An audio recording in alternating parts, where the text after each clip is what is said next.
Hi guys, ngayon tingnan natin kung paano sila magpaldo ng mga plastic. At ayan nga po, nagawa nila, pinasok muna nila yung natirang plastic sa sako.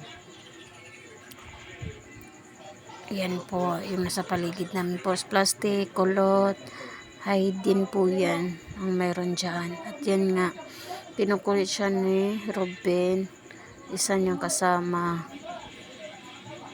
At tinitingnan nila kung paano gumawa si Wangwang. At dito natin masubukan guys ang lakas ng mga boy. Dito pala yan guys sa San Roque, Bawan. Yan. Kinukulit siya dyan. Tinitingnan lang siya ni Ruben. Hindi man lang nila tinulungan. At magpapaldo nga sila guys. Yung plastic na to nasa side, yun yung natapos na nila. Bago nila maganon,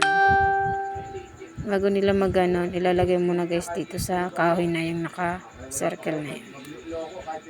At ayan, kinukulit siya dyan. Yung nakakulay red na yun, kinukulit siya dyan. Ayan, tawang-tawa kami dyan guys.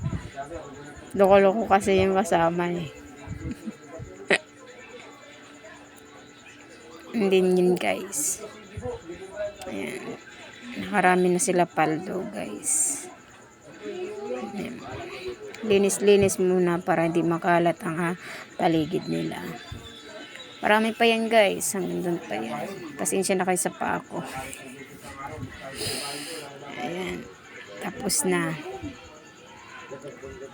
Ayan. At another na naman silang magpaldo. Ayan. Then, itatayo na nila yung kahoy na yan, yung hawak ng isang lalaki. Desisyon na naman nila yun guys. Ayan. Isa. Hindi ko maintindihan kung anong video ba ito. Ayan, dinuduyan ko ngayon yung nakakulay green, nakakulay red dyan. Dinuduyan ako. Atin si Wangwang. Sobrang bait niyan guys. Prosipag. Yan. Yan sila magkasama. Kinukulit niya na naman yung isa kasamahan niya.